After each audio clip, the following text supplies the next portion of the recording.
Halo guys, welcome back to my channel. Apa kabar dengan kalian semua? Semoga kalian sehat. Jadi ini habis selesai pertandingan match kualifikasi Piala Dunia round 3, pertandingan Indonesia, timnas Indonesia lawan Bahrain.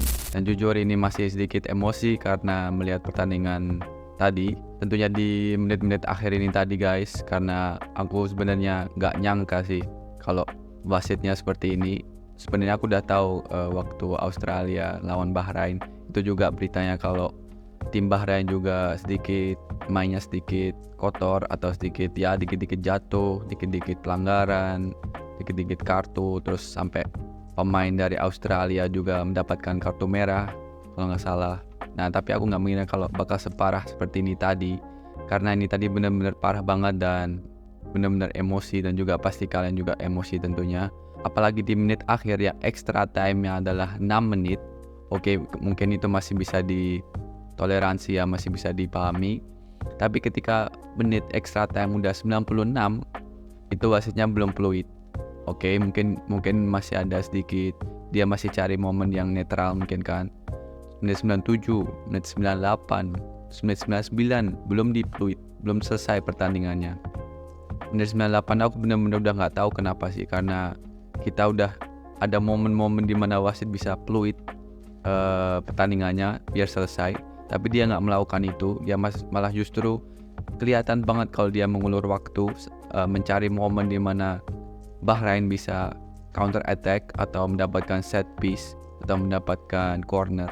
Dan sayangnya di menit 99, di menit 98 99 Bahrain mendapatkan corner, dan dari corner tersebut Bahrain mencetak gol. Habis aku juga bisa berkata-kata sih setelah itu, kayak curang banget sih, kelihatan banget kalau wasitnya itu berpihak ke Bahrain, dan juga kalau dia kelihatan kalau mengundur waktunya juga.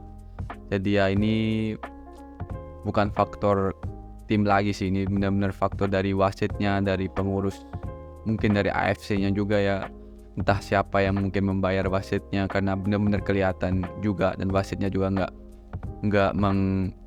menyembunyikan itu, kayak benar-benar kelihatan kalau dia mengulur waktu.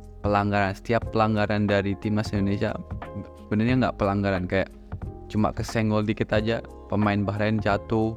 Dari menit awal ini pemain Bahrain jatuh terus dipeluit, tapi kalau kita yang jatuh, kita dipelanggarin, dijegal atau apa, terus ada momen penalti yang abis itu nggak dia apa-apain pasti menit-menit akhir. Kalau kita yang jatuh, wasitnya nggak fluid. Jadi kelihatan banget kalau wasitnya itu berpihak ke Bahrain sekali. Aku nggak tahu wasitnya itu dari negara mana ya, tapi kelihatannya juga dari asal Timur Tengah, ya dari negara Qatar atau dari Arab gitu ya kelihatannya. Cuma aku nggak tahu wasitnya dari mana. Cuma ya benar-benar sangat disayangkan situasi ini terjadi lagi dengan timnas Indonesia. Tapi buat pertandingan ini, pertandingan timnas Indonesia melawan Bahrain, dari menit awal ball possession-nya lebih ke tim Bahrain, dan timnas kita itu lebih pressingnya di zona tengah dan juga zona lapangan kita sendiri, tengah lapangan kita sendiri.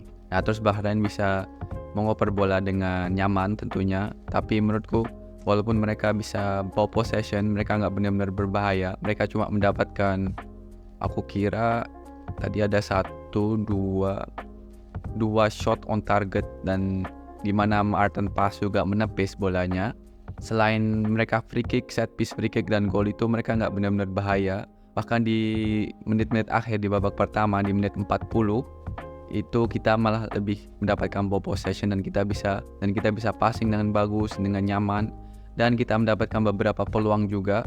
Dan akhirnya di menit 44, jadi sebelum babak pertama selesai, Rakhtar mendapatkan bola dari corner dari Ivar kalau nggak salah, terus ke deflect, habis itu kena Meiselhers. Nah dari Meiselhers bolanya langsung di depannya Aji Ragnar, dan dia bisa shooting dan cetak gol. Jadi itu babak pertama secara singkat, karena ya di babak pertama memang timnas menurutku kurang bagus mainnya. Mereka juga lebih banyak mengandalkan bola lambung, bola ke depan, dan kita tahu kalau starting 11-nya mereka itu benar-benar beda dari prediksi banyak orang, juga dari prediksiku juga, karena ada Jordi Amat yang main, terus sama Rizaldi dari Persebaya. Nah kalau menurutku debut mereka berdua, Rizaldi-nya dulu, menurutku Rizaldi bermain dengan solid. Dia sangat aktif mencari bola, meminta bola juga. Dan walaupun dia langsung di menit 1,5 mendapatkan pelanggaran, terus mendapatkan luka di sininya karena heading lawannya, dia tetap bisa bermain dengan cukup solid menurutku. Dan sangat salut, sangat respect buat Rizaldi juga karena dia terus berjuang di lapangan walaupun dia habis kena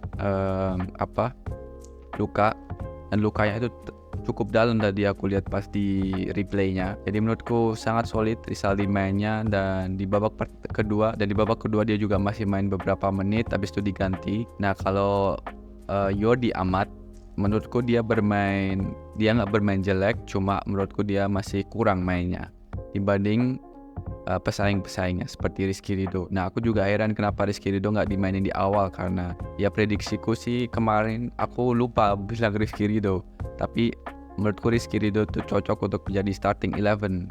Nah sayangnya tadi dari menit awal itu Rizky Ridho nggak main, dan di babak kedua baru diganti Rizky Ridho. Nah selain itu Mace menjadi starting. Selamat buat Mace atas pertandingan debutnya pertama bersama timnas Indonesia. Sayangnya dia nggak bisa mendapatkan 3 poin pertama, tapi menurutku Mace bermain sangat solid juga. Dia untuk debutnya dia bermain sangat bagus. Di posisi aslinya juga back tengah kanan. Kita bisa lihat kalau kualitas dari Mace Hilgers itu adalah 1 lawan 1 juga. Nggak ada 1 lawan 1 yang dia kalah tadi. Aku lihat 1 lawan 1-nya dia antisipasinya sangat bagus, tackle-nya sangat bagus, dan menurutku dia salah satu pemain yang terkuat saat duel. Kalau dia 1 lawan 1, dia udah dapat bola, lawan nggak bisa mendapatkan bolanya lagi karena dia benar-benar body charge-nya sangat kuat, body balance-nya bagus. Terus ya jadi dia bermain dengan tenang juga, dengan pasti juga, dan dia selain defend, dia juga menurutku build up-nya bagus, dan dia nggak stay di posisinya aja juga. Jadi dia kadang misal dia habis passing dan dia melihat ruang kosong, dia langsung ke depan. Nah nanti temannya yang dari midfield atau dari back itu mengisi posisinya dia. Jadi dia juga bisa fleksibel lah bermain di back tengah kanan. Untuk pertandingan Mace pertama, menurutku Mace sangat solid dan dia bermain dengan bagus juga. Dan semoga dia di pertandingan besok kedua tanggal 15 lawan Cina dia bisa meningkatkan lagi performance-nya dan bisa menunjukkan kualitas dia lagi seperti malam ini. Oke, itu untuk babak pertama. Nah, babak kedua mulai dengan pergantian, yaitu Eliano masuk menggantikan Bang Sandi. Terus Jordi Amat diganti menggantikan Rizky Ridho. Ya, 2 pemain itu diganti. Dari mulai babak kedua kita juga bisa lihat kalau permainan dari timnas Indonesia udah meningkat. Kita bisa lebih mendapatkan ball possession juga, bisa passing juga, dan create beberapa chance. Apalagi di depan ada Ragnar. Menurutku Ragnar bermain dengan sangat bagus lagi malam ini, seperti biasanya, seperti pertandingan sebelum ini. Dia bermain sangat solid, dia body charge-nya juga kuat, dia menahan bola dari lawan dari belakang juga bagus, dan dia bisa menjadi target man juga sih sebenarnya. Walaupun kita mungkin saat ini benar-benar belum ada target man, tapi dengan kehadirannya Ragnar, menurutku dia bisa menjadi solusi, menjadi target man karena dia benar-benar kuat body charge-nya. Dia menjadi target man, kita juga mendapatkan beberapa peluang tadi, dan akhirnya juga saat kita mencetak gol kedua dari Rafael Strike, itu pertamanya mulai dari Ragnar juga kalau nggak salah, dari bola dari atas, habis itu kena Marcelino, terus Marcelino dribble, habis itu langsung dari kanan passing ke Tom passing langsung ke Rafael, dan Rafael di situ kita lihat kalau Calvin Verdong atau pokoknya yang dari kiri ada yang overlap. Nah, semua pemain itu pasti mengiranya Rafael bakal passing ke yang overlap. Itu juga logis karena harusnya seperti itu. Tapi di sini kita bisa lihat kualitas juga dari Rafael. Kalau dia berani mengambil risiko, berani shooting bolanya, dan saat dia mendapatkan bola dia juga cukup tenang, dan dia lihat sampai lawannya itu di depannya dia itu mengira kalau fullbacknya bakal overlap, dan dia agak ngarah ke kanan. Nah habis itu Rafael cut inside dan juga shooting placing, dan aku nggak mengira kalau bolanya masuk, tapi benar-benar bagus itu placingan dari Rafael, benar-benar di net, samping net itu, dalam samping net. Jadi itu menurutku gol yang sangat kelas dari Rafael dan placingnya sangat bagus dan tenang juga. Sepanjang pertandingan menurutku Rafael juga bermain kurang bagus, nggak seperti biasanya. Tapi kita lihat setelah dia mencetak gol, Rafael bisa bermain dengan lebih percaya diri lagi dan permainan juga meningkat. Dari gol kedua kita bisa lihat kalau kita mendapatkan ball possession yang lebih, terus kita bisa bermain lebih enjoy juga. Nah kalau dari Eliano yang masuk di babak kedua, aku setuju Eliano masuk, tapi aku tadi nggak mengira dia bakal bermain di posisi bek kanan. Kita tahu kalau Eliano sebenarnya bermain di bek kanan beberapa pertandingan pertama di Liga Belanda, Eredivisie.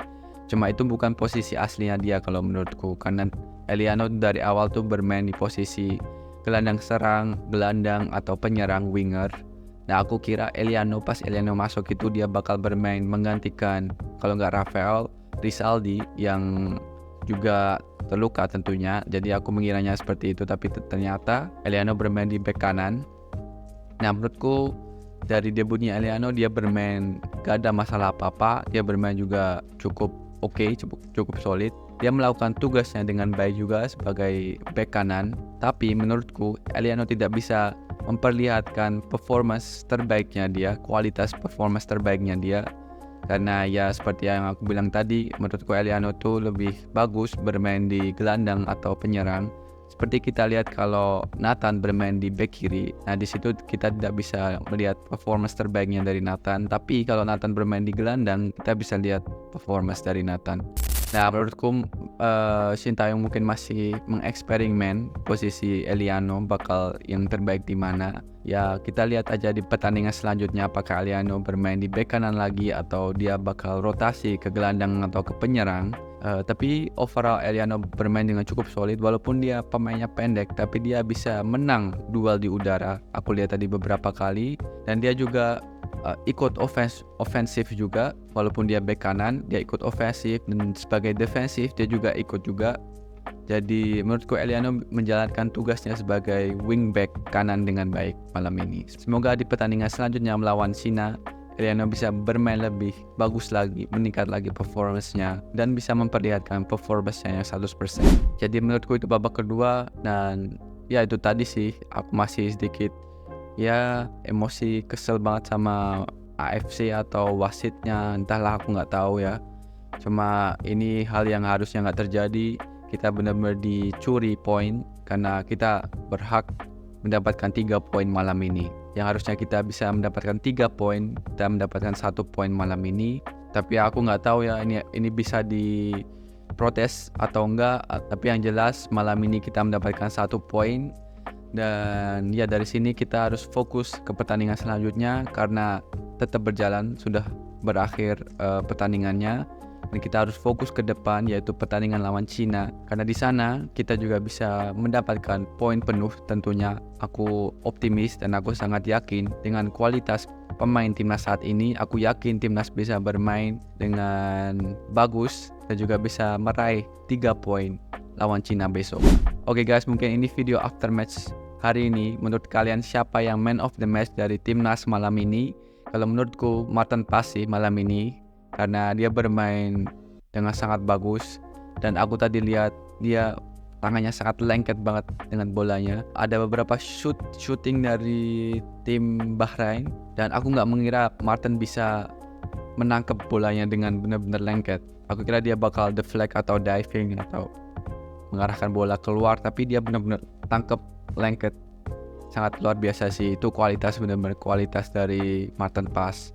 Itu kualitas masih seperti kiper Liverpool atau liver Manchester City sih menurutku. Jadi kalau menurutku man of the match adalah Maarten Paes. Kalau menurut kalian siapa yang man of the match dari timnas Indonesia malam ini? Komen di bawah. Oke guys, mungkin udah cukup untuk video kali ini. Semoga kalian suka dengan informasi yang aku berikan di video kali ini. Jangan lupa untuk like, comment, share, dan subscribe. Dukung channelku agar aku semangat terus untuk bikin konten-konten Obri dan konten selain Obri. Dan dukung channelku juga agar aku bisa mencapai 1 juta subscriber di akhir tahun ini. And yeah, I see you in the next video. Peace.